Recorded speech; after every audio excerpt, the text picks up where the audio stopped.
Friends, ಊಟಿಗೆ ಹೋಗ್ಬೇಕಾರೆ ಹಂಗೆ ಜಿಂಕೆಗಳಿದ್ದು, ಜಿಂಕೆಗಳು ನೋಡ್ಕೊಂಡು ಸ್ವಲ್ಪ ಮುಂದೆ ಬಂದ್ರೆ ಒಂದು ಆನೆ ಕೂಡ ಸಿಕ್ತು. ಆನೆ ನೋಡ್ಕೊಂಡು ತುಂಬಾ ಖುಷಿ ಪಟ್ರು ನಮ್ಮ ಕಸ್ಟಮರ್. ಆನೆ ನೋಡಿದ ತಕ್ಷಣ ಸ್ವಲ್ಪ ಮುಂದೆ ಬಂದೆ, ಮತ್ತೆ ಒಂದು ಗುಂಪು ಜಿಂಕೆ ಸಿಕ್ತು. ಜಿಂಕೆ ನೋಡ್ಕೊಂಡು ನಮ್ಮ ಕಸ್ಟಮರ್ ಕರ್ಕೊಂಡು ಹಾಗೆ ತೋರಿಸ್ಕೊಂಡು ಊಟಿ ಎಂಟ್ರಿ ಆಗಿ ಒಂದು ಫಾರೆಸ್ಟ್ ತೋರಿಸ್ಕೊಂಡು ಸೀದಾ ರೆಸಾರ್ಟ್ಗೆ ಹೋಗೋಣ ಅಂದ್ರು.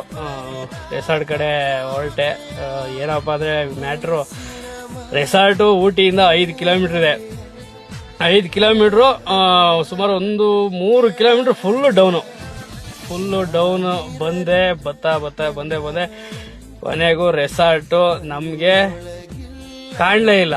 ಆಮೇಲೆ ಯಾರನ್ನೋ ಕೇಳ್ಕೊಂಡು ಮ್ಯಾಪ್ ಕೂಡ ಹಾಕಿದೆ. ಯಾಕೋ ಡೌಟ್ ಅಲ್ವಾ, ಯಾಕೋ ಒಂದು ಸಿಂಗಲ್ ರೋಡ್ ಅದು. ಆ ಸಿಂಗಲ್ ರೋಡಲ್ಲಿ ಒಂದು ಗಾಡಿ ಬಂದ್ರೆ ಇನ್ನೊಂದು ಗಾಡಿ ಪಾಸ್ ಆಗೋದು ಕಷ್ಟ ಅಂತ ರೋಡಲ್ಲಿ ರೆಸಾರ್ಟ್ ಇದೆ ಇವ್ರದ್ದು. ಕೊನೆಗೂ ರೆಸಾರ್ಟ್ ಬಂತು. ಬೋರ್ಡ್ ನೋಡಿದೆ, ಖುಷಿ ಆಯ್ತು.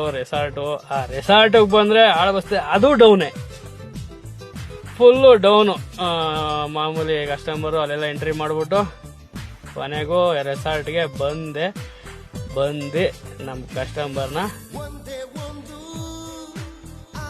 ಬಿಟ್ಟು ಪಾರ್ಕ್ ಮಾಡ್ಕೊಂಡು ಒಂಥರ ರೆಸಾರ್ಟ್ ಚೆನ್ನಾಗಿತ್ತು, ಖುಷಿ ಆಯ್ತು. ಇವತ್ತಿನ ಎಂಡ್ ಫ್ರೆಂಡ್ಸ್, ಥ್ಯಾಂಕ್ ಯು.